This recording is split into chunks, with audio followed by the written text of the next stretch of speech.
Hi అండి, రేపే కదా వరలక్ష్మి వ్రతం. ఈరోజు అయితే మార్కెట్కి అయితే వచ్చాము. రేపటి కోసం ఏమేం కావాలో అన్నీ తీసుకోవడానికి. ఇంకా బెంగాల్లో నేనైతే ఇది సెకండ్ టైం అనమాట చేస్తున్నాను. లాస్ట్ ఇయరే స్టార్ట్ చేశాను వరలక్ష్మి వ్రతం. నాకైతే తెలీదు ఎలా చేయాలో, అందరినీ అడిగి అయితే కనుక్కొని చేస్తున్నాను అనమాట. ఇంక ఈ పండు ఎవరికైనా తెలిస్తే కనుక కామెంట్ చేయండి.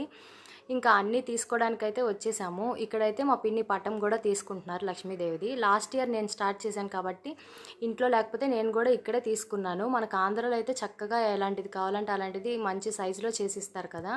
ఇక్కడ మనకి ఏది ఉంటే అదే తీసుకోవాలి. ఇంక ఇక్కడ నుంచి అయితే బజార్ లోపలికైతే వెళ్తున్నాము. అరటి చెట్లు, అరిటాకులు అవన్నీ కావాలి కదా, దానికోసం అయితే ఇంకా తెల్లవారు వచ్చాం కాబట్టి నేనే తెల్లవారు వెళ్ళిపోతామా అనేసి మార్నింగే వచ్చాము. ఈవినింగ్ అయితే మళ్ళీ హడావిడిగా ఉంటామని. చిన్న కొబ్బరి బొండం చూసారా, ఇంకా ఇక్కడ పువ్వులు అయితే దొరకడం చాలా కష్టం.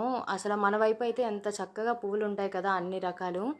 ఇక్కడైతే ఏవి దొరికితే అవే తీసుకోవాలి. అవి కూడా రేట్లు మామూలుగా ఉండవు.